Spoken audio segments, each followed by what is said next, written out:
miliknya Tuhan, jemaat yang dikasihinya. Ibadah raya pagi hari ini kita lakukan dengan pengakuan. Pertolongan kita datang dari Tuhan, pencipta langit dan bumi serta segala isinya. Tuhan setia, Dia tidak pernah meninggalkan perbuatan tangannya. Turunlah atas kita sekalian kasih karunia dan damai sejahtera dari Allah Bapa, Allah Anak, dan Allah Roh Kudus dalam ibadah raya pagi hari ini. Terima kasih Tuhan, Engkau layak kami muliakan dan kami agungkan. Dan kami umat-Mu pagi hari ini datang di gereja-Mu bersama-sama dengan hati yang penuh kerinduan, ya Tuhan, dahaga rohani. Kami rindu akan sungai-Mu, ya Tuhan, air-Mu yang menyejukkan itu. Maka siramilah hati kami, dan biarlah kami boleh merasakan kesegaran bersama-sama dengan Tuhan yang kami layani, yang telah lebih dulu melayani kami, bersama dengan Tuhan yang kami kasihi, yang Engkau telah dan selalu mengasihi kami hingga sekarang ini. Dimuliakanlah Engkau ya Tuhan dalam hidup kami, dalam ibadah pagi hari ini. Di dalam nama Tuhan Yesus kami berdoa. Amin. Selamat beribadah, Tuhan Yesus berkati kita semua. Kita mau meninggikan Dia Raja segala raja, langit dan bumi semuanya memuji nama Tuhan. Woo!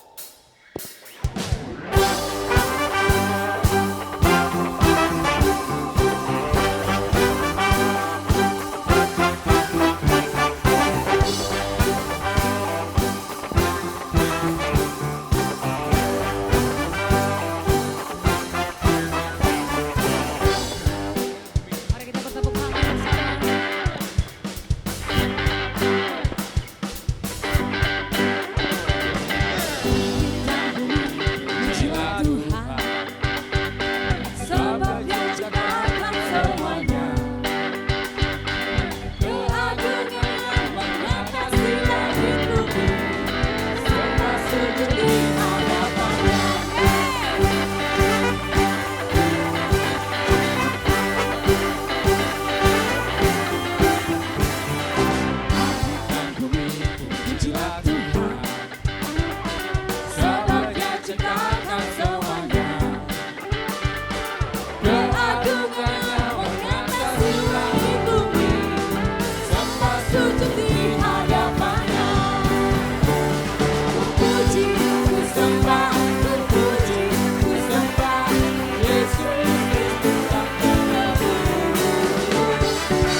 Sungguh kami mencintaimu ya Tuhan.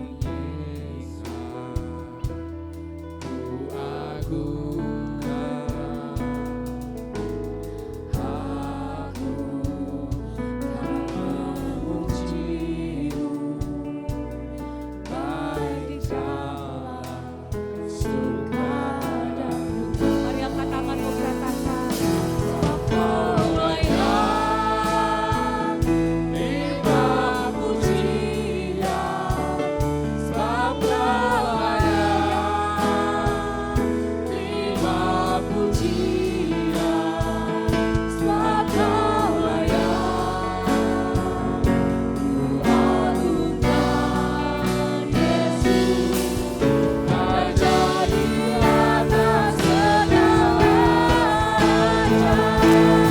Yesus, Raja di atas segala raja, sebab Kau layak terima pujian, sebab Kau layak terima pujian, sebab Kau layak ku agungkan Yesus, Raja di atas segala. Jemaat Tuhan saja katakan, sebab Kau layak. Amin. Sebab hanya Engkau ya Tuhan yang layak terima setiap pujian penyembahan kami ya Tuhan. Haleluya, kami mau terus meninggikan Engkau. Amin. Sebab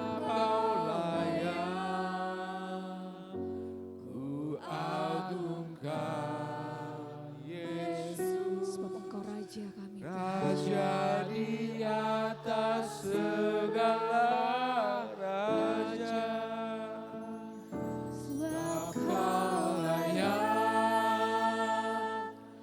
terima pujian, sebab Kau layak terima pujian, sebab Kau layak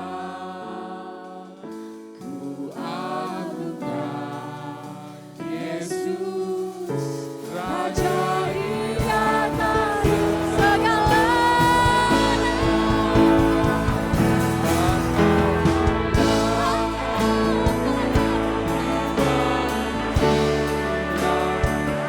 sebab Kau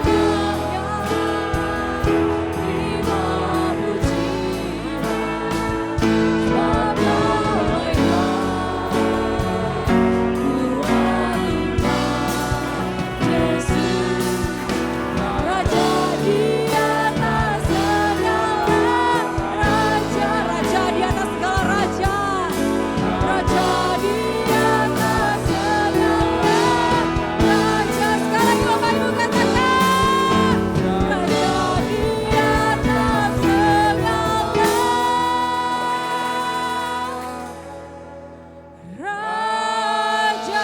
Berikan sorak-sorai hanya bagi nama Yesus.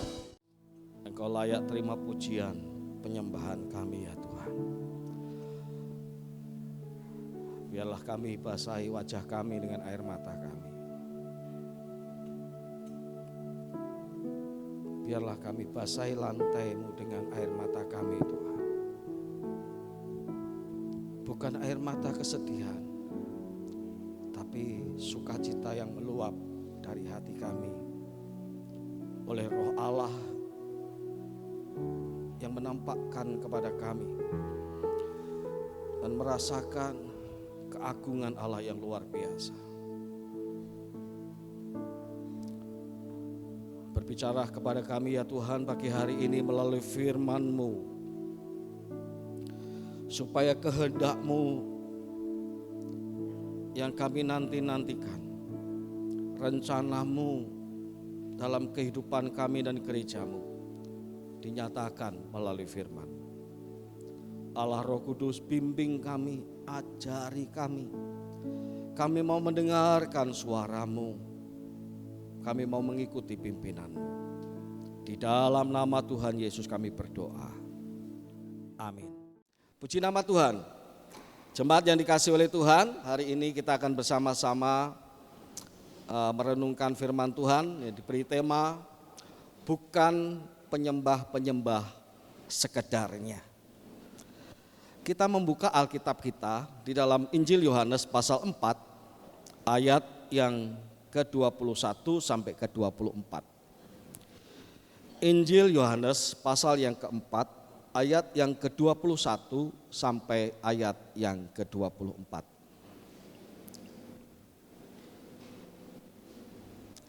Saya akan bacakan dalam terjemahan baru jilid yang kedua. Bapak Ibu bisa membuka dalam HP maupun memperhatikan layar LCD. Kata Yesus kepadanya, "Percayalah kepadaku, Ibu, saatnya akan tiba bahwa kamu akan menyembah Bapa bukan di gunung ini dan bukan juga di Yerusalem. Kamu menyembah apa yang tidak kamu kenal, kami menyembah apa yang kami kenal. Sebab keselamatan datang dari orang Yahudi." Ayat 23, "Namun saatnya akan tiba dan sudah tiba sekarang bahwa penyembah-penyembah benar akan menyembah Bapa dalam roh dan kebenaran. Sebab Bapa mencari orang-orang yang menyembah Dia secara demikian. Allah itu roh, dan siapa saja yang menyembah Dia harus menyembahnya dalam roh dan kebenaran." Jemaat yang dikasihi oleh Tuhan, tentu hati suami akan menjadi galau kalau istri memasak sebuah masakan yang disukai oleh suaminya, tetapi masakan itu sekedarnya. Sekedar ada, sekedar tersaji, dan sekedar juga untuk dinikmati.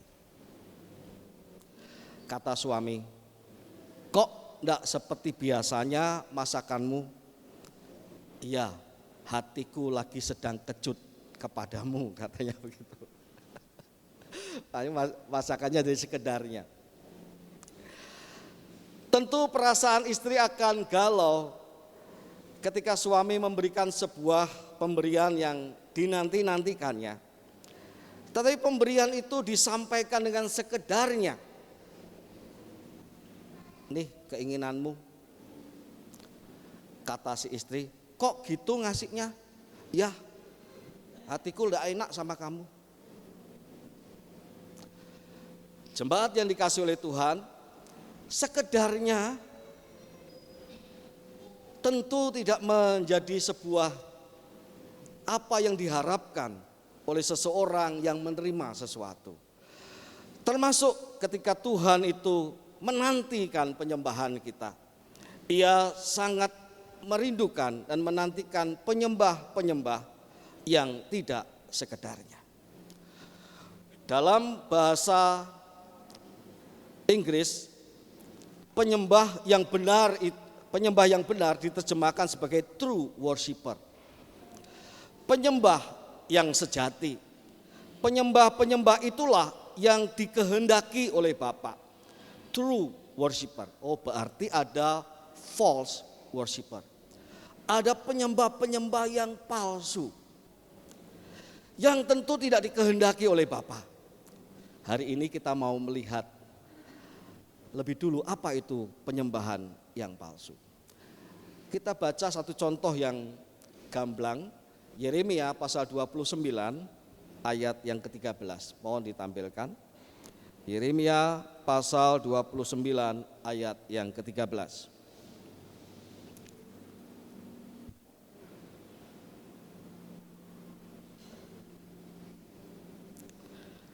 Saya bacakan demikian. "Berfirmanlah Tuhan, oleh karena bangsa ini datang mendekat dengan mulutnya dan memuliakan aku dengan bibirnya, sedangkan hatinya menjauh dariku, dan ibadahnya kepadaku hanyalah perintah manusia yang dihafalkan." false worshiper, penyembah palsu itu adalah orang yang menyembah Allah dengan bibirnya tetapi hatinya jauh daripada Tuhan.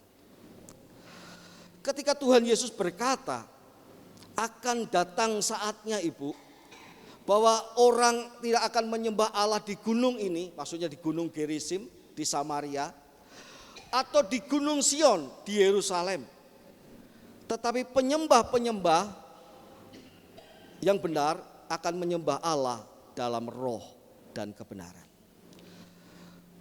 Tuhan mengatakan bahwa akan datang saatnya dan sudah tiba saatnya sejak kedatangan Tuhan yang pertama kali, bahwa orang tidak menyembah di gunung Gerizim atau di bukit Sion di Yerusalem. Bicara soal tempat. Tetapi kemudian aneh, Tuhan tidak menunjuk tempat lain. Biasanya kalau orang pikir ya, ada orang usaha gitu, akan datang saatnya usaha kita itu bukan hanya tidak lagi di sini, tidak lagi di jalan Purnama atau di jalan Karya Baru. Akan datang saatnya usaha kita itu di jalan Ayani. Akan datang saatnya usaha kita itu di jalan Gajah Mada. Harusnya kalau bicara tempat, orang akan menunjuk tempat lain sebagai alternatif. Tapi Tuhan enggak. Tuhan bicara apa? Tuhan tidak bicara soal tempat lagi, tapi Tuhan bicara soal kualitas penyembah. Bukan tempat, tapi kualitas roh dan kebenaran. Tuhan tidak bicara soal material, tempat, bangunan, tapi Tuhan bicara soal hakikat penyembah, roh dan kebenaran. Dan penyembah-penyembah palsu itu lebih terikat pada hal-hal yang lahiriah. Lebih terikat pada hal-hal yang tampaknya agamawi, tampaknya memuji, tampaknya menyembah, tampaknya sayang, tampaknya cinta. Tapi sebenarnya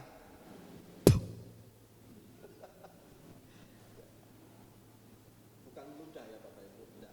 Ya, kalau ludah ada ludah di sini. Maksudnya itu semua yang dilakukan itu hanya kamuflase, hanya tampaknya, hanya tampaknya, hanya tampaknya, hanya sekedarnya, hanya sekedarnya, hanya sekedarnya. Maka orang itu bisa menyanyikan lagu pujian tanpa pernah memuji. Ya. Orang bisa menyanyikan lagu pujian tanpa pernah memuji sebenarnya.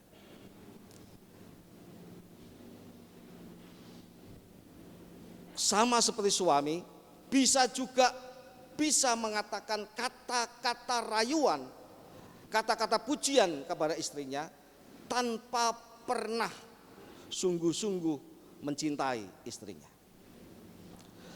Bisa juga seorang istri mengucapkan kata-kata hormat kepada suaminya, tapi sebenarnya tidak ada rasa hormat kepada suami. Demikian juga orang itu bisa menyanyikan pujian tanpa pernah memuji. Kenapa? Ya, datang ibadah kepada Tuhan sebagai orang Kristen, rajin beribadah, bagus. Ada lagu pujian, apa yang kamu lakukan? Ya aku memuji. Bagaimana kamu memuji? Ya aku nyanyikan yang ditampilkan di layar LCD itu. Aku omongkan, aku sampaikan. Tapi kamu rasakan enggak? Enggak. Terus hidupmu gimana? Hidup rohanimu gimana?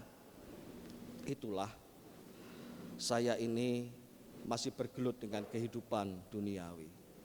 Saya masih dipenuhi dengan keinginan-keinginan yang membuat saya itu memang rasanya cukuplah saya tampak sebagai orang Kristen, cukuplah saya tampak sebagai orang yang beribadah, tetapi hati saya jauh daripada Tuhan.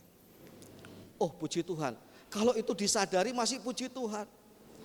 Ada orang-orang yang dengan sengaja memang datang untuk membohongi orang lain, termasuk berupaya membohongi Tuhan dengan menjadi penyembah-penyembah yang palsu, yaitu tampak suci, tampak rohani, tetapi kemudian hatinya sungguh-sungguh jauh daripada Tuhan. Ia mendatangkan hormat dari orang lain, sama seperti orang-orang Farisi yang suka berdoa di persimpangan jalan, yang suka memakai atribut-atribut keagamaan. Banyak orang-orang Yahudi menaruh hormat kepada orang-orang Farisi karena sungguh mereka itu tampak sebagai seorang yang taat kepada Tuhan, sebagai seorang yang menyembah Tuhan.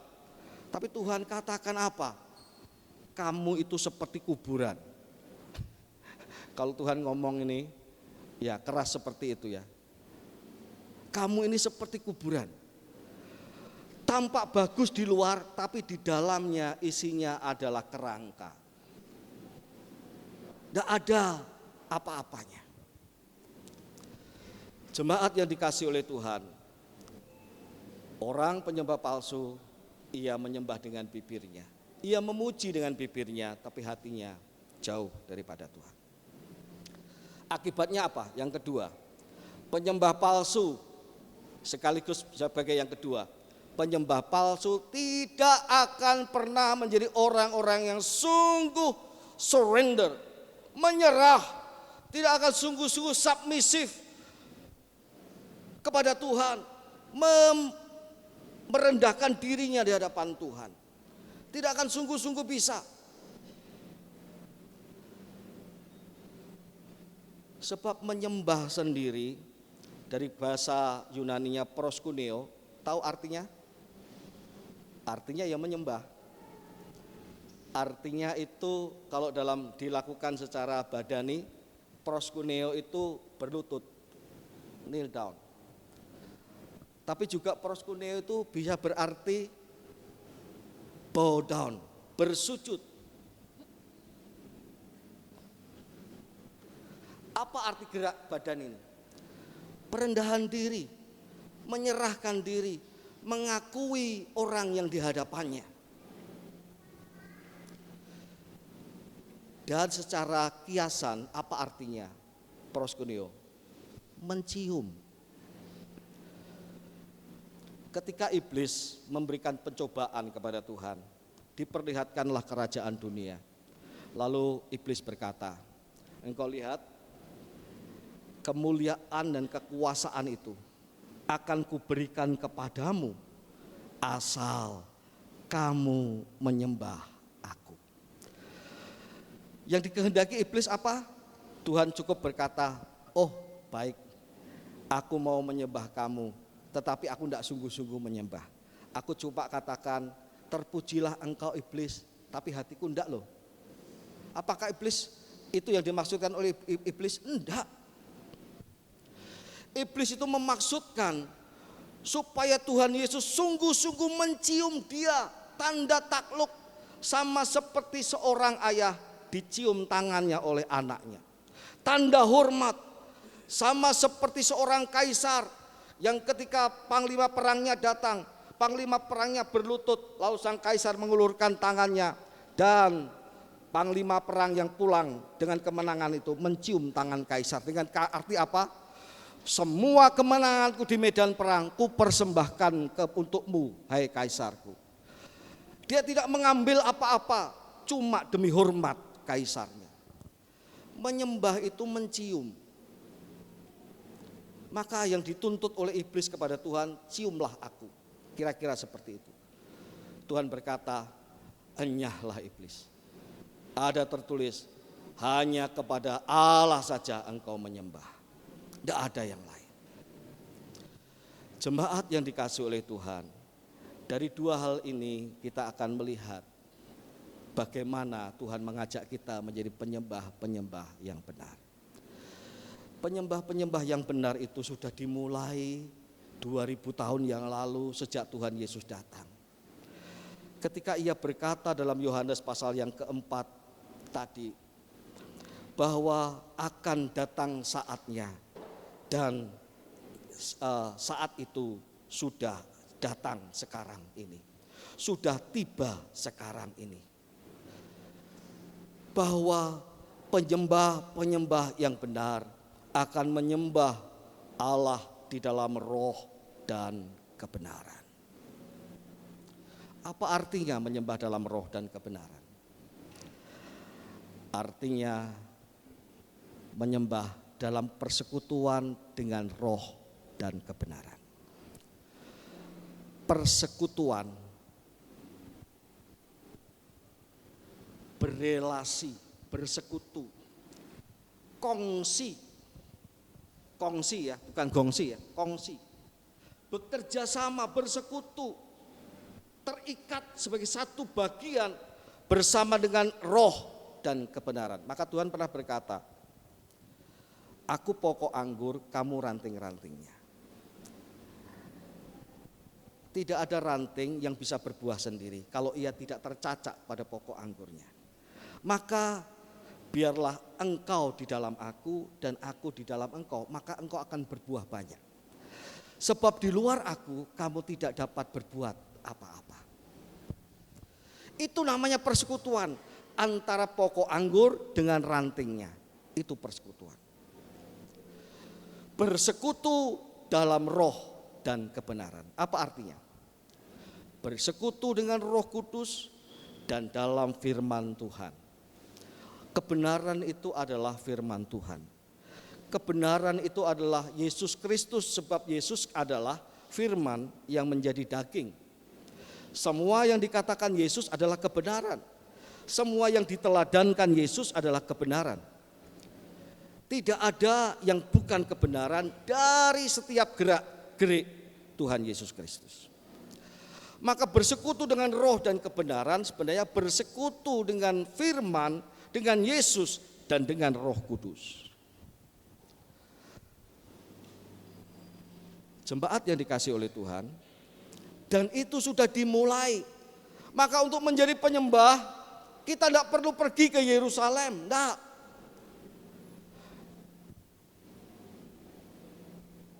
Untuk menjadi penyembah Allah, kita tidak perlu pergi ke tempat-tempat tertentu, ke Gunung Gerizim. Bolehlah wisata ke sana ya. Wisata rohani bolehlah. Bolehlah ke Yerusalem. Tapi penyembah-penyembah yang benar adalah penyembah Allah dalam roh dan kebenaran, yang selalu bersekutu dengan roh Allah dan kebenaran, yaitu firman Tuhan. Sehingga setiap kali kita membaca firman Tuhan lalu kita mentaatinya, sebenarnya kita sudah menyembah dalam arti surrender kepada Tuhan. Sebab tidak ada orang yang mampu melakukan firman Tuhan tanpa menyerah, tanpa merendahkan diri. Kalau keakuan kita itu, ego kita itu besar sekali, orang mau kasih nasihat firman Tuhan sampai berbuih-buih mulutnya. Atau roh Allah sendiri sudah berkali-kali memberikan teguran.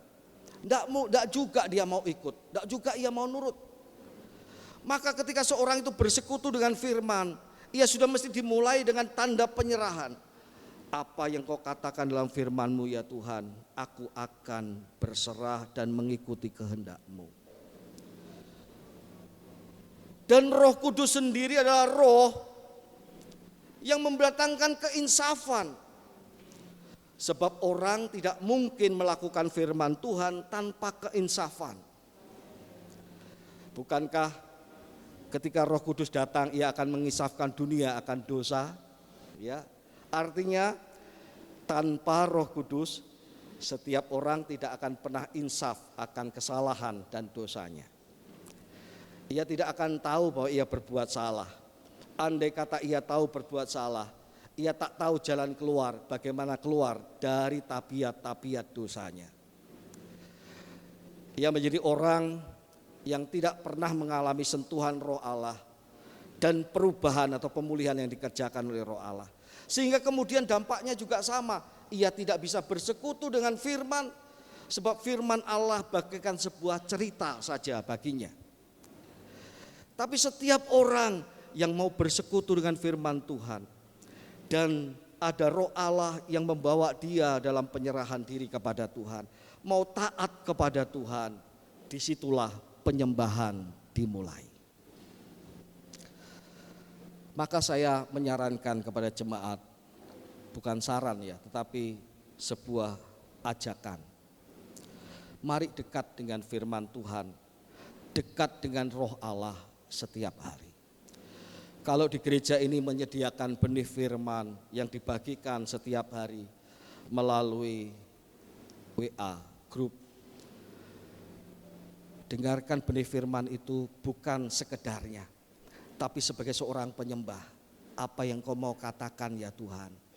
Siapapun yang mengatakan itu, mungkin gembala atau Pak Lukas atau Bu Nancy atau Pak Simin atau Bu Okta yang bukan rohaniwan. Tapi kalau itu kebenaran firman-Mu, aku mau menundukkan diri dan mentaatinya. Mari dengarkan benih firman sebagai seorang penyembah. Mari baca firman Tuhan sebagai seorang penyembah. Mari memuji Tuhan sebagai seorang penyembah. Mari menyembah Tuhan sebagai seorang penyembah yang sejati, true worshiper. Maka pernah saya sampaikan dalam khotbah PP, kalau orang itu dekat sama Tuhan, belum tahu artinya firman Tuhan dibacakan saja, hatinya itu sudah berkobar-kobar dengan damai sejahtera Tuhan. Betul. Firman Tuhan baru dibacakan saja, belum tahu artinya. Hati seorang yang sangat penyembah kepada Tuhan sudah berkobar-kobar dengan damai sejahtera.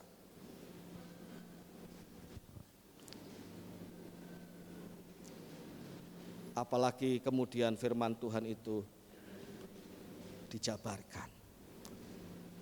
Ia sungguh terbuka untuk dikerjakan oleh firman Tuhan. Sebab ia mendengar sebagai seorang yang menundukkan diri, yang mencium Tuhan dan mau berkata, aku mau taat kepadamu Tuhan. Jemaat yang dikasihi oleh Tuhan, tanpa kebenaran dan Roh Allah kita tidak mungkin merendahkan diri, percayalah. Tanpa kebenaran dan Roh Allah tidak mungkin kita menundukkan diri kepada Tuhan, percayalah. Tetapi hanya orang yang sungguh-sungguh ada dalam persekutuan firman dan Roh Allah, dia akan dapat merendahkan diri kepada Tuhan. Dan akibatnya, ia akan memuji Tuhan, ia akan menyembah Tuhan, bukan hanya dengan mulutnya, bukan hanya dengan apa yang ditampakkannya, tapi sungguh-sungguh dari hatinya yang paling dalam. Kenapa? Karena ia mengalami realitas rohani, ia mengalami penampakan kemuliaan Tuhan, sehingga ia kemudian merendahkan diri di hadapan Tuhan. Ada orang berkata, Pak, bukankah itu hanya sebuah menghayati pujian, Pak? Jemaat yang dikasihi oleh Tuhan. Oh, dia itu menghayati pujian, makanya dia itu kelihatan sungguh-sungguh, wah luar biasa. Kalau saya itu sulit menghayati pujian, Pak. Penyembah yang benar tidak sekedar menghayati pujian. Menghayati pujian itu, orang itu tak harus sesuai dengan isi pujian, tapi ia bisa menghayatinya. Sama seperti orang tidak pernah putus cinta lalu menyanyikan lagu Rahmat Kartol, lagu lama ini. Patah hatiku jadinya. Kalau dia nyanyi begitu kan, seorang biduan pasti akan menunjukkan mimik wajah yang menunjukkan dia merasakan patah hati itu. Tapi apakah dia pernah patah hati? Belum tentu. Itu menghayati. Menghayati bukan merendahkan diri. Bukan. Yang kedua, ada orang berkata, "Loh, itu kan katarsis, Pak. Sama seperti itu loh, Pak, lagunya Didi Kempot." Maaf di sini kalau Pak Ganda, ada Pak Ganda di sini yang sudah lama di Semarang. Beliau majelis Gereja Isa Al-Masih Pontianak, ya. bersama dengan istrinya tercinta. Selamat datang Bapak dan Ibu. Ya, tolong bangkit berdiri supaya dikenal sama jemaat. Ya, Tuhan. Kalau Pak Ganda tahu lagu ini, ya, lagu-lagunya Didi Kempot itu sering kali disebut sebagai broken heart, father of broken heart, bapaknya patah hati, ya. Itu kalau orang dengar konsernya sampai nangis-nangis, sampai pegangan pagar itu nangis-nangis gitu ya. Coba lihat di YouTube. Lalu seorang psikolog di Ungaran, tetangga saya, dia dosen di Unika, berkata kepada saya, Didi Kempot itu tidak belajar terapi. Tidak belajar terapi tentang bagaimana mengeluarkan unek-unek, bagaimana menyembuhkan orang dari kegalauan, bagaimana menyembuhkan orang dari rasa patah hati. Cukup dia dengarkan konsernya, orang itu katarsis katanya. Katarsis itu diungkapkan semua yang di dalam ini. Dibantu dengan lagu-lagunya Didi Kempot itu bisa mengungkapkan bahwa betapa dia disakiti, bahwa dia patah hati, bahwa dia sungguh-sungguh sampai nangis begitu rupa. Itu namanya katarsis. Beliau sudah almarhum ya, Didi Kempot sudah almarhum. Jadi tidak perlu datang ke konsernya.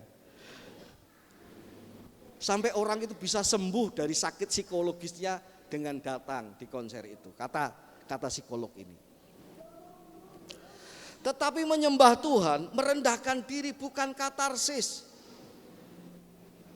Kalau kita katarsis itu lihat, kita ada satu lagu pujian yang cocok dan mengena di hati kita. Lalu kita bisa naikkan itu karena kita sedang merasa tak ada yang mengerti saya. Ya. Lagu pujian itu berkata, hanya Yesus jawaban hidupku. Ini bukan salah lagunya loh ya. Tapi kalau orang menyanyikan dengan sikap katarsis, dia merasa tidak ada orang yang ngerti dia. Lalu lagu ini seperti memberikan wadah untuk dia, untuk mengungkapkan isi hatinya, untuk mengeluarkan apa yang menjadi unek-unek dalam hatinya. Bersama dia hatiku tenang, memang betul. Tetapi ada satu bagian, tak ada orang yang sanggup menolong, tak ada orang yang sanggup mengerti, hanya Tuhan yang mengerti. Katarsis itu baik, tapi menyembah sejati bukan katarsis. Saya mau katakan, penyembah yang sejati itu adalah sebuah penyembahan di mana bukan menghayati, bukan katarsis, tapi mengalami kenyataan surgawi. Kenapa seorang menyembah bisa begitu rupa menyembah, disentuh emosinya bukan karena menghayati, disentuh emosinya bukan karena katarsis mengalami apa yang dipujikan itu, tetapi melampaui semuanya itu karena roh Allah dan firman Allah yang ia tekuni setiap hari, yang ia di mana setiap ia bersekutu dengan firman Allah, ia biasa menundukkan diri dalam persekutuan itu, mendengarkan suara Tuhan, dibimbing oleh roh Allah, tidak mengeraskan hati, semakin sujud di hadapan Tuhan, semakin dekat dan mencium seperti mencium Tuhan. Maka kenyataan yang sebenarnya itu dihadirkan oleh roh Allah di hadapannya melalui pujian penyembahan. Mana orang yang tahan?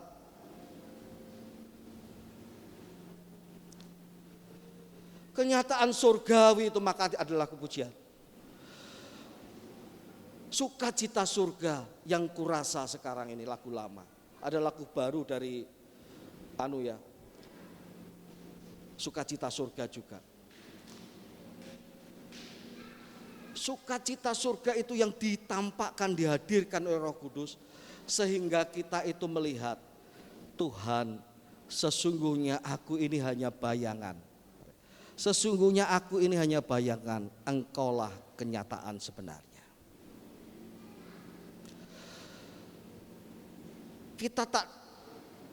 Kalau kita sudah kehilangan keakuan kita, kerasnya hati kita, ego kita, Masihkah kita berkata aku? Aku itu hilang. Yang nyata adalah Engkau Tuhan. Dan ketika surga itu dinyatakan kepada kita, maka meluaplah sukacita, emosi kita disentuh, hati kita diubah dengan damai sejahtera. Pengennya dekat dengan Tuhan, pengennya menjalani hidup ini dalam takut akan Tuhan. Pengennya sungguh-sungguh mau tak lepas dari Tuhan. Jemaat yang dikasihi oleh Tuhan, itulah penyembah yang benar. True worshiper. Sulit mencapainya? Tidak. Karena Tuhan sudah membuka pintu anugerahnya. Dia mengasihi Bapak, Ibu, dan saya. Tuhan mengampuni dosa-dosa kita. Tuhan sudah memberikan surga kepada kita. Tak kurang-kurang lagi Roh Kudus diberikannya dalam hati kita. Lalu apa yang sulit untuk menjadi penyembah yang sejati? Yang sulit adalah ketika kita terus mengeraskan hati dan tidak mau mendengarkan apa kata Tuhan. Oleh sebab itu dalam kitab Wahyu dikatakan terus menerus, kalau hari ini engkau mendengarkan suara Roh, jangan keraskan hatimu. Kalau hari ini engkau mendengarkan suara Roh, jangan keraskan hatimu.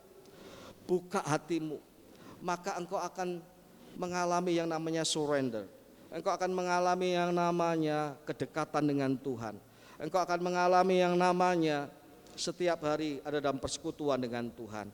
Engkau mengalami hidup yang terus dipulihkan, keakuan yang terus dilunturkan. Dan kemudian kita sungguh-sungguh dibawa dalam penyembah sebagai penyembah yang tidak sekedarnya, tapi menyembah Allah dalam roh dan kebenaran.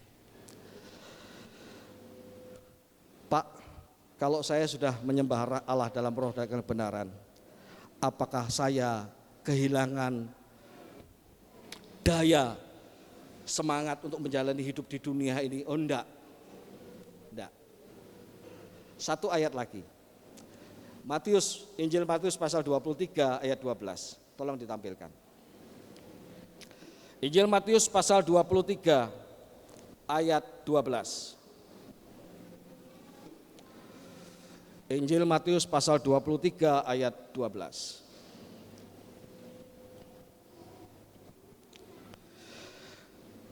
Siapa saja yang meninggikan diri, ia akan direndahkan.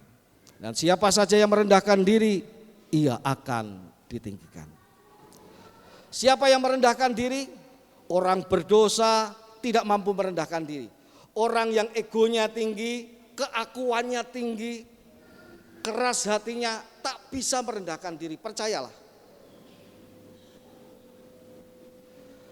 Orang yang berdosa, memelihara dosa. Orang yang egonya tinggi, akunya tinggi, hatinya keras, hanya bisa meninggikan diri. Percayalah. Tetapi orang yang menyembah, sesungguhnya dia merendahkan diri. Dan apa kata Tuhan?